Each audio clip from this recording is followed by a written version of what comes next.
शुरुआत करेंगे और सबसे पहले बात महास्नान की। माघ पूर्णिमा का आज खास अवसर और इस अवसर पर आस्था का जनसैलाब प्रयागराज महाकुंभ में उमड़ रहा है। महाकुंभ में सुबह से 73 लाख लोग अब तक आस्था की डुबकी लगा चुके हैं और शाम होते होते ये आंकड़ा करोड़ों में पहुंचेगा। संगम तट पर जहां एक तरफ आस्था का जनसैलाब है तो वहीं दूसरी तरफ सुरक्षा के भी पुख्ता इंतजाम। तटों पर 15 जिलों के डीएम मौजूद हैं। मुख्यमंत्री योगी आदित्यनाथ खुद वॉर रूम में बैठकर लखनऊ से लगातार मॉनिटरिंग कर रहे हैं। अफसरों से फोन पर बातचीत भी कर रहे हैं। सुबह 4 बजे से योगी आदित्यनाथ लखनऊ में अपने निवास पर जहां एक वॉर रूम बनाया गया है वहां से मॉनिटरिंग कर रहे हैं। तो जबरदस्त भीड़ प्रयागराज महाकुंभ में, घाटों पर आस्था का जनसैलाब और इन्हें ठंड नहीं लगती। ठंडी हवाएं प्रयागराज में चल रही है, कड़ाके की ठंड है, लेकिन आस्था पर सब कुछ आस्था के आगे घुटने टेकता हुआ नजर आ रहा है। बड़ी संख्या में श्रद्धालु आज माघी पूर्णिमा जो खास अवसर ग्रह नक्षत्र के निर्मित हो रहे हैं, कहा जाता है कि इस खास मौके पर संगम में स्नान किया जाए, आस्था की डुबकी लगाई जाए। यह दान पुण्य का बहुत महत्व होता है। भगवान विष्णु को समर्पित यह दिन। और दूसरी तस्वीरें आप देख रहे हैं, मुख्यमंत्री योगी आदित्यनाथ लखनऊ से अपने वॉर रूम से पल पल की अपडेट ले रहे हैं, मॉनिटरिंग कर रहे हैं। देखिए, हर तस्वीर उनके सामने लगी स्क्रीन पर चल रही है और अपने निवास पर बैठकर हर एक तस्वीर को मुख्यमंत्री देख रहे हैं। साथ ही अधिकारियों से फोन पर लगातार संपर्क भी साधे हुए हैं। लेकिन इन सबके बीच आस्था का जो जनसैलाब महाकुंभ में दिखाई दे रहा है, ये अनुभव अद्भुत है, अकल्पनीय है। और ये हम नहीं कह रहे हैं, बल्कि यहां पहुंचने वाला हर एक श्रद्धालु यही कह रहा है। ये देखिए, कलकल बहती सरज सहल सलिल मां गंगा की ये धारा और उसमें आस्था की डुबकी लगाते तमाम श्रद्धालु जो नजर आ रहे हैं। जो अनुमान जताया जा रहा है, आज एक दिन में करीब 2.5 करोड़ से ज्यादा श्रद्धालु आस्था की डुबकी लगाएंगे। और देख सकते हैं आप गंगा आरती की ये तस्वीरें, खूबसूरत सी तस्वीरें जो दिखाई दे रही है, जिसका शब्दों में वर्णन कर पाना ही बेहद मुश्किल प्रतीत होता है। क्या आप इन श्रद्धालुओं की आस्था का, इनके उत्साह का अनुमान लगा सकते हैं? नहीं लगाया जा सकता। जो प्रयागराज की इस भूमि पर, तीर्थों की नगरी में, देवताओं की भूमि पर मौजूद हैं, केवल वही कह रहे हैं कि अगर आप इस अनुभव को समझना चाहते हैं तो आपको प्रयागराज आना होगा, क्योंकि ये आनंद की अनुभूति है और शब्द नहीं है हमारे पास कि हम इस अनुभव को अपने शब्दों के जरिए साझा कर सके।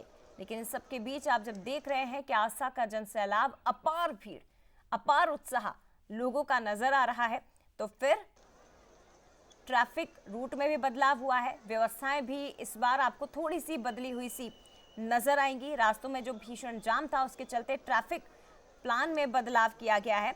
शहर में भी वाहनों की एंट्री बंद कर दी गई है और मेला क्षेत्र को भी नो व्हीकल जोन घोषित कर दिया गया है। पूरे मेला क्षेत्र में कोई भी वाहन प्रवेश नहीं कर सकता और इसीलिए 10 से 12 किलोमीटर तक श्रद्धालुओं को पैदल चलकर जाना पड़ रहा है।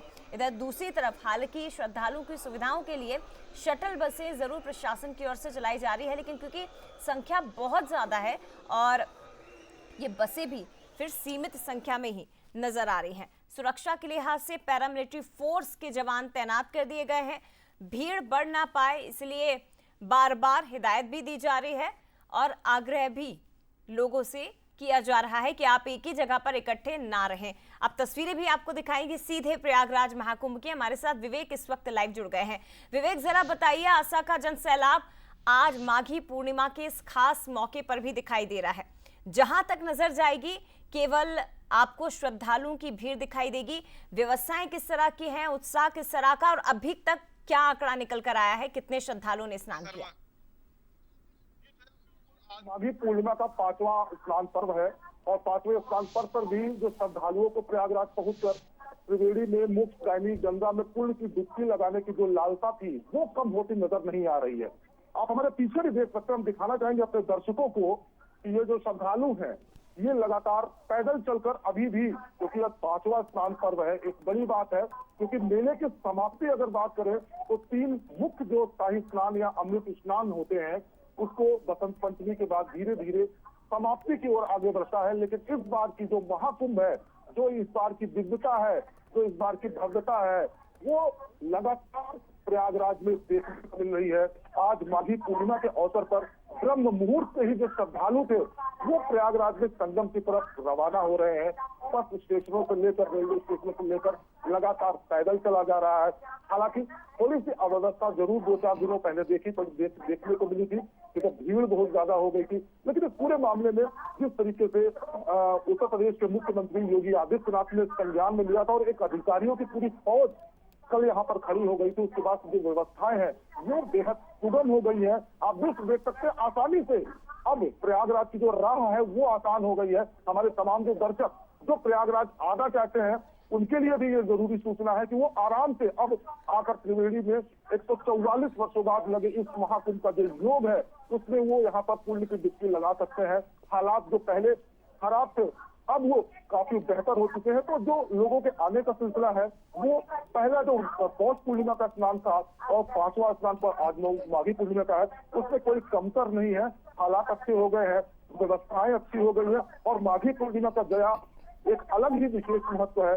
कहा जाता है कि माघी पूर्णिमा के दिन भगवान विष्णु और माता लक्ष्मी की आराधना का दिन होता है।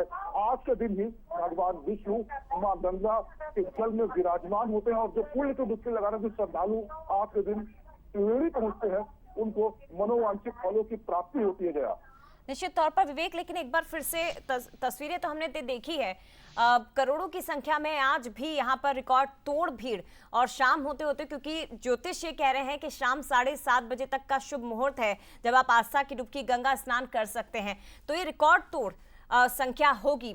लेकिन आज इस खास मौके पर व्यवस्थाएं कितनी बदली हुई सी नजर आ रही हैं। पूरा मेला क्षेत्र बताया जा रहा है कि नो व्हीकल जोन घोषित कर दिया गया है। इसके अतिरिक्त और क्या बदलाव? पैरामिलिट्री फोर्स के जवान भी आज मेला क्षेत्र में दिखाई दे रहे हैं। जी बिल्कुल जया, जिस तरीके से पुलिस की अव्यवस्था फैली थी उसके बाद पूरे मामले को जब मुख्यमंत्री ने संज्ञान में लिया था तो जो पूरी व्यवस्थाएं महाकुंभ में मेला प्रशासन ने की थी उसमें कई बदलाव देखने को मिले हैं। जो नो व्हीकल जोन के साथ साथ मेला क्षेत्र को पूरी तरीके से तो कभी भी, इसके साथ साथ जो शहर के इलाके के लोग हैं, शहरी लोग हैं, उनके लिए भी कल शाम को 5 बजे के बाद से गाड़ियां चलाने पर प्रतिबंध लगा दिया था। वजह से इतनी थी कि अब किसी तरह की कोई अव्यवस्था न होने पाए। तो प्रयागराज के लोग भी उन्होंने बढ़चढ़ कर सहयोग दिया इस दिव्यता वाले महाकुंभ को लेकर कि स्थितियां सही हो जाए। जो संगम के घाट है जहाँ पर पिछली बार लोगों को लोग वहां पर जाकर रुक सो रहे थे, उस पर भी विशेष नजर रखी गई है। ADG law and order Prayagraj ने लगातार नजर बनाए रखे हैं। IAS की जो टीम है वो प्रयागराज पहुंच चुकी है और उनके आने से तमाम तरह की व्यवस्थाओं में सुधार के बाद हालात आप सबके सामने हमारे तमाम दर्शक देख सकते हैं कि जो हालात बिगड़े थे अब वो बेहतर हो गए हैं। और दूसरी बात, आपने एक बहुत महत्वपूर्ण बात कही, जो शुभ मुहूर्त की बात है। तो इस महाकुंभ में गया हमने देखा क्या मुहूर्त है और क्या मुहूर्त नहीं है। लोगों को जो आने का सिलसिला है वो ये नहीं देख रहे हैं कि कब मुहूर्त, उनको जब मौका मिल रहा है, जैसे भी मौका मिल रहा है, चाहे वो दिन का वक्त हो चाहे वो रात का वक्त हो, उनको तो बस आस्था की डुबकी लगानी है। क्योंकि उनको पता है कि ये जो योग है ये 144 वर्षों बाद आया है और ऐसा योग शायद उनकी जिंदगी में अब दोबारा ना आए, तो लोग इससे पीछे नहीं हटना चाहते और लगातार ये भीड़ संगम की तरफ लगातार जा रही है। जी निश्चित तौर पर और ये भीड़ बढ़ती जा रही है। क्या योग संयोग कुछ मायने नहीं रखता है, क्योंकि 144 साल बाद जो योग निर्मित हुआ है, जो संयोग निर्मित हुआ है, उसके आगे बाकी कुछ नहीं। और ये बात बिल्कुल सही है कि तमाम लोग पहुंच रहे हैं मोक्षदायिनी मां गंगा में मोक्ष प्राप्ति के लिए, आस्था की डुबकी लगाने के लिए, और यही प्रार्थना मां गंगा से की जा रही है। फिलहाल बहुत धन्यवाद आपका विवेक, तमाम जानकारी हम तक पहुंचाने के लिए।